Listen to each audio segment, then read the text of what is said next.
Office beer अब भी जेलों में है। क्यों?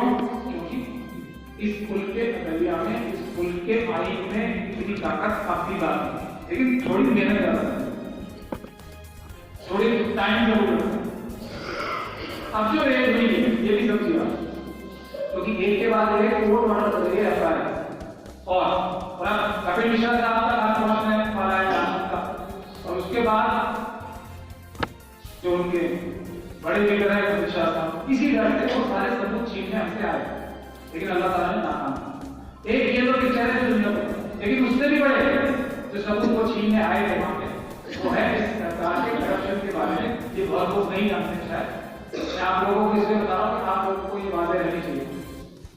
इस सरकार की करप्शन के खिलाफ जो ईमानदार था, ये जो दूसरे लोग सोशल वर्कर, वो बहुत सारे केसेस मैं कर रहा हूँ जो सरकार का काला चिट्ठा मेरे कंप्यूटर में मौजूद है, बहुत सारा। तो वो दिल्ली रंगों से भी ज्यादा वो छीनने आए, और छीनने में भी ये भी समझ लीजिए कि उन्हें ये भी पता था कि मैं इतना बेवकूफ तो हूं नहीं कि मैं सारे अपने अंडे एक जगह रखूं एक ही बात में। तो उन्हें ये भी पता था कि दूसरी जगह भी कौन सी होंगी उसकी, लेकिन वो जानना चाहते हैं कि मेरे पास है।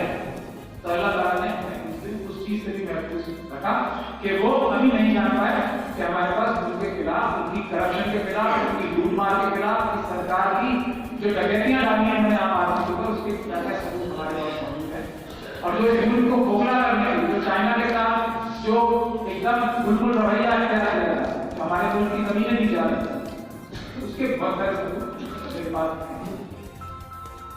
जो इनका जो देशभक्ति का फैसला करते हैं वो एकदम बेलगा हो जाने लगता है, तो उस पर हम इसी नजरिए के जरिए काम करें, इसका सबसे बड़ा डर है। लेकिन मनोवाद एक और चीज चाहता है, आपको ध्यान से इस बात को सुनना कि किसी भी तरीके से लोगों का यकीन हमारे आइन और संविधान से उठ जाए, आम लोगों मजलूमों का खुद ही उसको कमजोर करने के लिए पूरी ताकत लगा है, आप लोगों का यकीन हटाने के लिए आइन के ऊपर, ताकि उसके बाद वो जब इस मुल्क के एससी एसटी ओबीसी और माइनॉरिटी जो कि 85 से भी ज्यादा फीसद हैं, उनका यकीन कमजोर हो जाए आइन के ऊपर। इसीलिए सारे इंस्टीट्यूशन कमजोर किया जा रहा है, इसीलिए जुल्म किया जा रहा है। तो हमें आइन पर भरोसा रखना है, उसमें मेहनत जरूर लगेगी, लेकिन नाम मिलेगा ये आप लोग देख रहे हैं।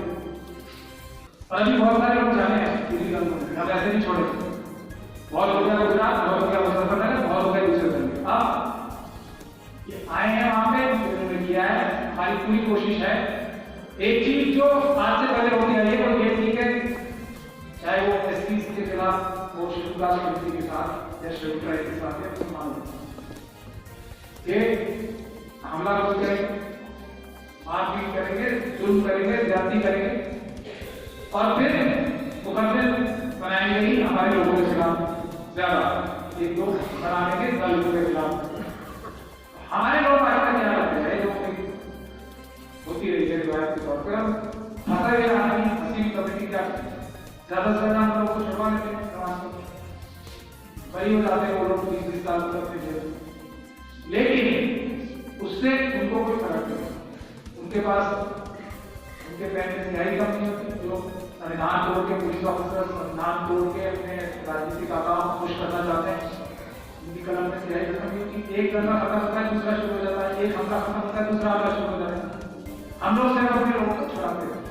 हमने ये दिल्ली में जो हुआ है, जो हमले हुए हैं, उसको हमने जो नया काम शुरू किया, हम उसकी तह तक जाना है और आरएसएस के लोगों को बंद कराना है, बीजेपी के लोगों को बंद कराना है, पुलिस के लोगों को बंद कराना है, ताकि आपको आगे से हिम्मत न करे इस तरह की दूसरी बात याद रखें।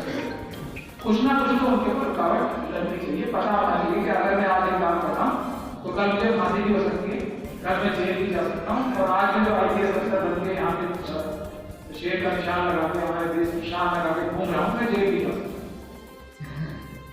यही काम हमने इलाहाबाद हाईकोर्ट में पिटीशन दाखिल की, जो 20 दिसंबर को जो यूपी में हुआ था, उसके लिए इलाहाबाद हाईकोर्ट में पिटीशन डाली हुई है कि हम उन सरकारी अफसरों को भी सजा दिलाना चाहते हैं जिन सरकारी अफसरों ने कानून पर संविधान की अपनी शपथ को तोड़ के संविधान के ऊपर। तो इस वजह से यह है दिल्ली दलों का बैकग्राउंड जो आप लोगों को पता होना। अब आखिरी बात है, हमारे मुल्क का आईन और संविधान ये भी हमसे तवक्को रखता है, हमारी ड्यूटी लगाता है कि हम उस संविधान को, इस संविधान को बचा करें, इस संविधान को मजबूत रखें। Article 51 sector. तो इसके लिए मैं समझता हूं हर एक कम्युनिटी का और खास तौर पर खसूसी तौर पे मुस्लिम कम्युनिटी की मैं जिम्मेदारी समझता हूं कि उस संविधान को बचाने के लिए आगे बढ़कर काम करें। उसके लिए हमने एक तंजीम बनाई है, मिशन सेफ कॉन्स्टिट्यूशन।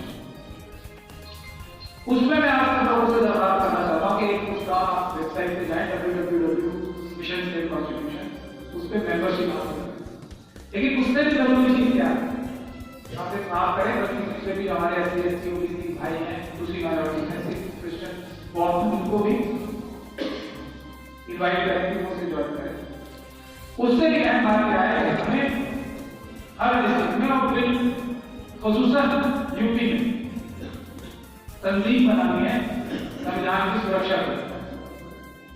और संविधान की सुरक्षा के लिए सबसे अहम अगर कोई कम्युनिटी है तो वो है वकीलों।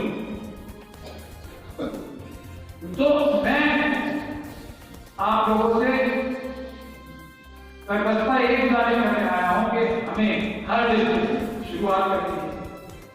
जनाब सर, मैं आपसे भी आज गुजारिश करना चाहता हूं कि हमें संबंध वकीलों की एक टीम में इसलिए हमने एक दिल्ली को उसका एक मॉडल स्टेट बनाया, लेकिन उसके बाद सबसे पहले काम करना चाहते हैं कि तत्काल संविधान सुरक्षा, मिशन सेफ कॉन्स्टिट्यूशन के तहत तत्काल संविधान सुरक्षा नाम की एक स्कीम चलाई। आमतौर पर क्या होता है, कोई पुलिस वाला आया आपके घर पे धरती कर देगा, शेड्यूल कास्ट कम्युनिटी के ऊपर सबसे ज्यादा हो रही है, उसके बाद मुस्लिम कम्युनिटी का नंबर आता है आपके प्रदेश में। लेकिन आज भी ये बात ध्यान करिए, सबसे ज्यादा जुल्म और ज्यादती अगर पुलिस और प्रशासन किसी कम्युनिटी के ऊपर कर रहा है तो शेड्यूल कास्ट करेगा। तो घर में घुसेंगे, बदतमीजी करेंगे, प्रॉपर्टी छीनेंगे, जो चल रहा है चल रहा है। अब उसका नतीजा क्या होता है, क्या उसका सोल्यूशन क्या है कि लोग या तो डीएम साहब के पास जाके या एसडीएम साहब के पास जाके या लोकल ऑफिसर के पास जाके शिकायत करते हैं कई कई होने के बाद या अदालतों में जाते हैं वकीलों से। हम ये तत्काल संविधान सुरक्षा में क्या करना चाहते हैं, जो कोई भी अफसर होता है ये बात समझ लीजिए, इस मुल्क के जो आप लोग वो मालिक, एक वोट का मतलब होता है आप इस मुल्क के एक मालिक हैं, इस देश की जनता ही मालिक है। और जो ये बाकी सब लोग हैं इंक्लूडिंग जजेस, वो भी आपके सर्वेंट, जनता के सर्वेंट हैं, पब्लिक सर्वेंट हैं। चाहे प्रधानमंत्री हो चाहे राष्ट्रपति, वो भी आपके खिदमतगार हैं, सर्वेंट। तो उनको अपनी जिम्मेदारी निभानी चाहिए, नौकरी निभानी चाहिए उस किताब के, उस आईन के तहत। उसके बाहर अगर कोई काम करता है तो वो गुनाह होता है, जुर्म। तो हम लोगों ने क्या तत्काल संविधान सुरक्षा में क्या बनाया है कि हर एक विलेज लेवल पे, वार्ड लेवल पे एक टीम रहेगी जो कि अगर किसी के साथ पुलिस रेड कर रही है या कोई कॉर्पोरेशन का या कोई भी सरकारी अफसर कोई जाकर गलत काम कर रहा है। दूसरा इसके अलावा अगर किसी जगह आपको इंटरव्यू देने जाना, किसी नौकरी के या किसी स्कूल में एडमिशन के जाना, तो जिम्मेदारी सरकारी अफसरों की यह है कि वो संविधान के हिसाब से बराबरी के साथ ट्रीटमेंट करे। और पुलिस की जिम्मेदारी यह है कि वो कानून का पालन करते हुए अपनी ड्यूटी निभाएं। अगर कोई जोर जबरदस्ती की जाती है जो कानून में ममनू है तो पुलिस वाला भी जुर्म कर रहा है।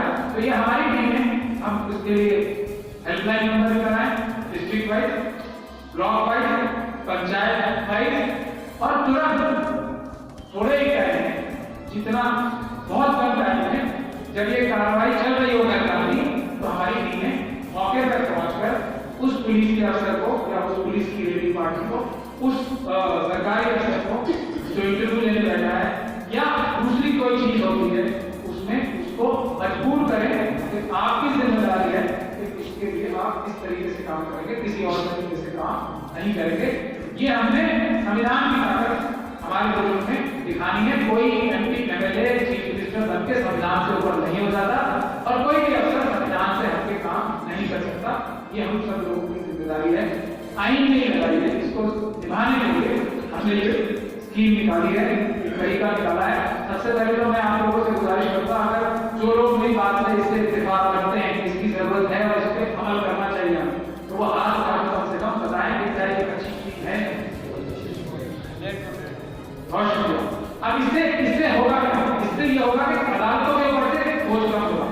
इससे होगा क्या कि जो अफसर आज पैसे लेके या करप्शन से या राजनीतिक दबाव में या किसी भी दबाव में अपने लालच से गलत काम करते हैं, उनको ये बात पता लग जाएगी कि अब हम संविधान के हिसाब से ही काम कर सकते हैं। तो जुल्म और ज्यादती जिसकी बुनियाद पर सारी नाजायज चीजें हो रही वो बंद नहीं तो कम होना शुरू हो और लोगों में हौसला बढ़ेगा जो इस मुल्क के मालिक हैं, आप और मैं, कि संविधान है, ये रिवायत है, ऐसे ही हो सकता है।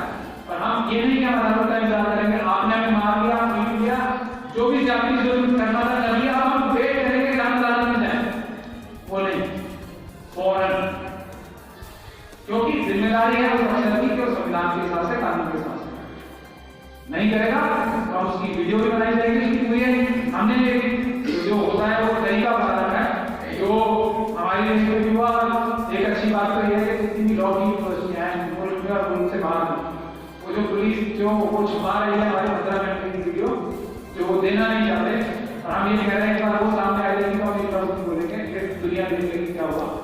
वो सारी लॉ यूनिवर्सिटी बना रही है कि रेड में कैसे कानून का पालन कराया जाए, ये भी उसकी एक तस्वीर होती है। अगर किसी के भी घर रेड होती है, किसी की ऑफिस में रेड होती है, तो किस तरीके से कानून के दायरे में रहकर रेड कराई जाए वो भी उसकी एक तस्वीर बन रही है। तो वो भी इंशाल्लाह सारी लॉ यूनिवर्सिटी में पढ़ाया जाएगा, ये हमारी बनी है। दूसरा, हम आप लोगों को पता होगा कि हम सुप्रीम कोर्ट में भी दायरा किया, ये किस लिए? वो इसलिए है कि दलिया को भी जो वकील कमेटी है वो हौसला देती है। सबसे अहम ऑफिसर ऑफ द कोर्ट अगर कोई अदलिया है तो वो लॉयर वकील, तो उसके लिए हमने सुप्रीम कोर्ट में भी अभी एक प्रदर्शन किया था। वो पहला प्रदर्शन था सुप्रीम कोर्ट के बाहर। अगर आप लोग ये बात जानना चाहें तो मैं बता दूं, सुप्रीम कोर्ट के आस कोई इस तरह का प्रदर्शन नहीं हुआ, पहली बार हुआ है। लेकिन हम ये कह रहे हैं कि हम सुप्रीम कोर्ट को ताकत देने के लिए वहां जा रहे हैं कि आप लोग जो 4 सुप्रीम कोर्ट के सिविल जजेस ने आके सड़क पे प्रेस कॉन्फ्रेंस करके कहा था कि हम लोगों से दबाव महसूस ना करें। वकील कम्युनिटी ने पूरा मुल्क आपके साथ खड़ा है, आप बहादुरी के साथ और ईमानदारी के साथ अपना काम करें, कोई आप लोगों को कुछ कहने वाला नहीं है। तो ये भी हमारी जरूरत है कि हम अब अदालतों के ऊपर भी प्रदर्शन करें और उनको हौसला दें कि जजेस के साथ हम लोग हैं, आपकी जिम्मेदारी संविधान की रक्षा करना है, हम आपके साथ हैं। तो इसमें भी